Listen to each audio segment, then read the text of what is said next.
चंद्रशेखर आजाद। धन्यवाद सभापति जी।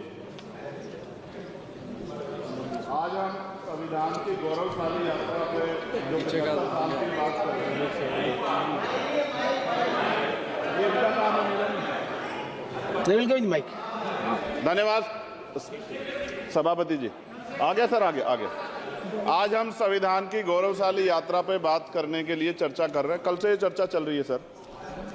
मैंने बहुत सारे दोनों पक्ष के और जितने भी हमारे मेंबर हैं सुना सर, उनको बड़े बड़े नेता हैं सर।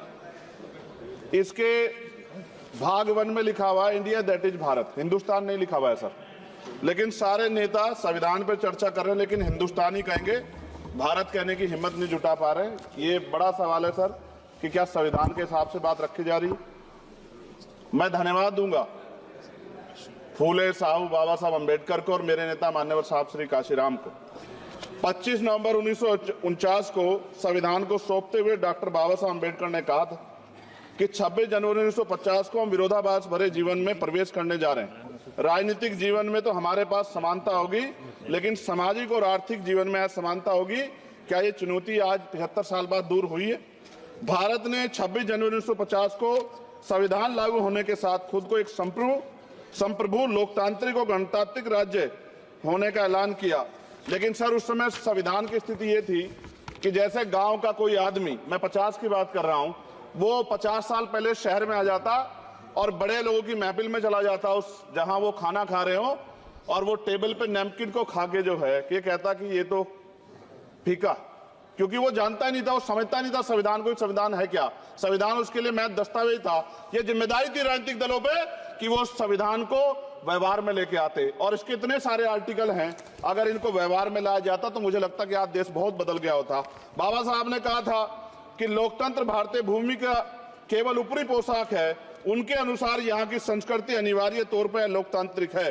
भारत जैसे गरीब और गैर बराबरी वाले देश में संविधान के जरिए छुआछूत खत्म करना, वंचितों के लिए सकारात्मक उपाय करना, सभी वयस्कों के लिए मतदान का अधिकार देना और सबके लिए सम्मान अधिकार तय करना, ये बहुत बड़ी उपलब्धि थी सर।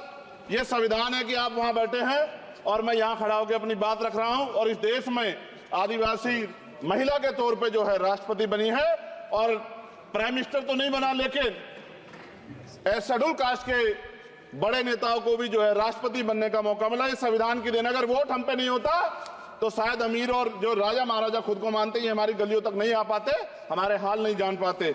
आजादी का मतलब सर सिर्फ अधिकार पाना भर नहीं है, इसके लिए हमारे संविधान में सरकार और नागरिकों के अधिकारों के शासन के कर्तव्यों का विस्तार से उल्लेख किया गया है। बाबा साहब ने संविधान सभा में दिए गए भाषण में कहा था कि स्वतंत्रता आनंद का विषय है, पर अब हमें अपनी जिम्मेदारियों पर भी ध्यान देना होगा। संविधान ने सुनिश्चित किया कि रानी के पेट से राजा जन्म नहीं लेगा, वोट से नेता तैयार होगा। आर्थिक बराबरी के लिए सरकार क्या कर रही है? गरीब और गरीब हो रहा है और अमीर हो रहा है। सुबह उठते कहीं बम की धमकी मिलती, कहीं दंगे की। ये अमृत काल है सर, यह धमकी काल है। कितना बढ़ रहा है आर्टिकल 15 सर। भारत में आज भी घोड़ी चढ़नी बैठने होती है सर। क्या दलितों को यहाँ भी बोलने का नहीं सर? अगर सबको 4 मिनट दे दो, ये भेदभाव नहीं चलेगा दलितों के साथ। Time is 4 minute, don't waste भाई सर, आप चेक करो, अगर सबको 4 मिनट दिए तो आप मना करो, मैं बंद कर देता हूँ इसको। क्या दलितों को सबसे आखिरी में नंबर मिलेगा और बोलने का मौका मिलेगा? क्या मजाक कर रहे हैं सर आप? नो, ये all independent people are having only 4 minutes. You take sir, independent में अपनी पार्टी का मेंबर हूँ सर, और जीत के आया हूँ सर, किसी की दया में नहीं आया। Take 1 minute and finish sir. कल भी बोले सर, एक दलीय पार्टी के लोग, आप मौका दो सर। मूछे रखने पर हत्या होती है, महिलाओं पे, छोटे मासूम बच्चों पर रेप हिंसा होती है। एनसीआरबी का डाटा देकर डर लगेगा। यही 1 किलोमीटर पे संविधान को जला गया, और महाराष्ट्र के परभनी में अभी भी संविधान को नष्ट किया गया, उसकी कॉपी को। आर्टिकल 25-26 में संविधान में सभी को धार्मिक आजादी। कहाँ है दलितों की, मुसलमानों की, जैनों की, बौद्धों की, ईसाइयों की? छत्तीसगढ़ में सतनामी समाज को संविधान की अपनी धार्मिक आजादी के आधार पर जो है उनको अपमानित करके जेल में बंद कर दिया। संभल, अजमेर, अयोध्या सब इसका उदाहरण है। ये सरकार आलोचना डरती है। कितने लोग जेल में बंद है? मिरान हैदर, खालिद सैफी, उमर खालिद खान, सिफा खान, गुलफ्शा फातिमा और आजम खान साहब राजनीतिक विरोध में बंद है। सरकार यहाँ बैठी है, सरकार सामाजिक न्याय की बात करती है। बताए कितने दलित मुख्यमंत्री बना रखे हैं आपने? 13 ज्यादा सरकार स्टेट में सरकार है। कितनी महिला मुख्यमंत्री है? आपकी सरकार ने सुप्रीम कोर्ट के आदेश के बाद रिजर्वेशन प्रमोशन में जारी नहीं किया, और ओबीसी को पॉलिटिकल रिजर्वेशन आप देंगे नहीं देंगे, आप बताने का काम करें। मैं 75 साल की गौरव यात्रा में हम एक सभ्य समाज नहीं बना पाए, इसलिए जाति आधार पर SC ST OBC के बच्चों को प्राइमरी स्कूल से लेकर उच्च संस्थानों में भेदभाव किया जाता है। सरकार निरंकुश हो गई, कोई बुलडोजर से कार्रवाई करता है। कल मंत्री जी ने कहा हमने राष्ट्रीय पिछड़ा वर्ग आयोग बनाया, 69 शिक्षक भर्ती में उसकी सिफारिशों को नहीं माना। EWS के जरिए आपने संविधान पे आरक्षण के प्रावधान पे हमला किया। 1 मिनट में खत्म कर रहा हूं सर। संविधान सर न्यायपालिका में आर्टिकल 124A कहता है सर, ये अधिकार जो है। Sunday sir, please conclude. Sir 1 minute में Please conclude. संविधान में न्यायाधीशों की नियुक्ति का अधिकार राष्ट्रपति के द्वारा होना चाहिए, अभी तक नहीं हो रही है। All India judicial service commission कब बनेगा? क्या चंद परिवार ही सर जज बन सकते हैं? और आज हम सर, मैं सरकार से सवाल पूछना चाहता हूं सर, सेवाओं में SC ST OBC वर्ग का कितना प्रतिनिधित्व है?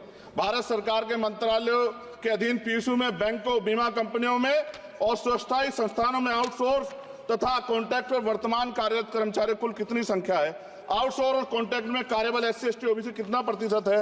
निजी क्षेत्रों में कार्यरत कर्मचारी उनके SC ST OBC की वर्ग लाभ। सर खत्म कर, लास्ट पॉइंट सर मैं फिर स्पष्ट तौर पर कह रहा हूं सर, यहां बैठे SC और OBC के मेंबर से कह रहा हूं सर, उनको सामाजिक जिम्मेदारी का ध्यान भी रखना चाहिए। पार्टी के प्रति वफादारी के साथ साथ अपने वर्गों के प्रति ईमानदारी भी रखनी चाहिए। ईमानदारी नहीं होगी तो इन वर्गों का भला नहीं हो सकता, और हमें बहुत सरकारों से उम्मीद नहीं है। बहुत बहुत धन्यवाद सर। Thank you.